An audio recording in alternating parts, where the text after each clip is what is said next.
এদিকে চন্দ্রধর রাজাকে পরীক্ষা করবার জন্য এক মুনি গলিত কষ্টরূপ ধারণ করলেন।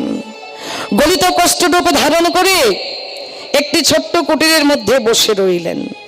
যেই না সৈন্যগণ খোঁজ নেওয়ার জন্য সেই কুটিরের সামনে গেলেন, কুটিরের ভেতরে প্রবেশ করে দেখলেন কি, নিতাই গৌর হরি বল, কুটিরের ভেতরে প্রবেশ করে দেখলেন এক মুনি, কিন্তু তার সারা গায়ে গলিত কুষ্ঠ হয়েছে। আর কি, ব্রাহ্মণের ক্ষতস্থান হইতে কৃমিগুলো ঝরে ঝরে ঝরে ঝরে মাটিতে পড়ছে।